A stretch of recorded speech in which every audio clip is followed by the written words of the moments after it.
Good evening. Well, how to begin? Where to begin? A year after the unimaginable. I am Joseph Olmo. Thanks so much for joining us for Defending Democracy, a WVM special report on this January 6, 2022. 365 days after the unthinkable, the worst attack on the U.S. Capitol building since the War of 1812. So what happened? What drove thousands of people to our nation's Capitol on January 6, 2021 and inspired hundreds of them to breach the sacred halls of Congress? WVM's Randy Bass starts our special coverage off tonight with a reminder that what happened on January 6 didn't really begin on January 6th.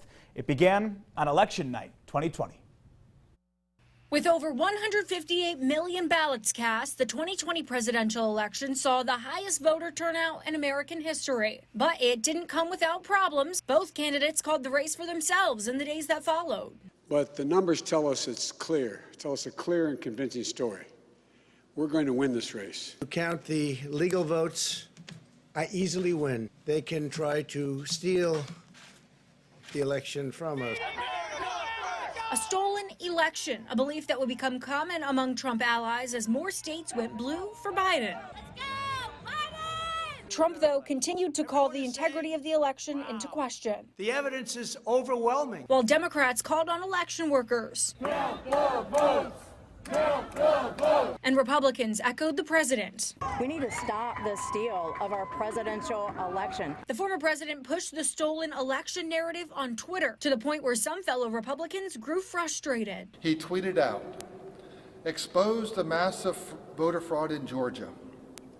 This is exactly the kind of language that is at the base of growing threat environment for election workers who are simply doing their jobs. On December 14th, electors across all 50 states met to formally certify their results. We'll have a transition of power in less than 40 days, and that transition of power will include making certain that Joe Biden become the 46th president of the United States. A signal for some Trump supporters to stand down. The Electoral College has spoken. With former Majority Leader Mitch McConnell acknowledging the results on the Senate floor the next day. So today I want to congratulate President-elect Joe Biden.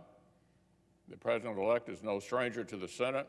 But the certification by the Electoral College still wasn't enough for the former president, starting an intense campaign against the system itself. And then on December 19th, he planted the seed for a rally in D.C. on the day that Congress would meet to certify the election results. January 6th, a day many GOP lawmakers saw as the last chance to change the outcome of the election and object to the results. You've got 74 million Americans who feel disenfranchised. The former president used social media to fuel his fan base in the days leading up to the Capitol riots. And they're not taking this White House. We're going to fight like hell, I'll tell you right now. Tweeting into the early morning hours of January 6th before taking the stage at what started as his Save America rally, with many Americans not having a clue as to what would unfold at the Capitol that fateful Wednesday afternoon.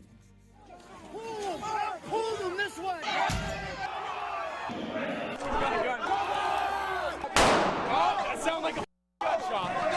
Reporting for WDVM 25, I'm Randy Bass.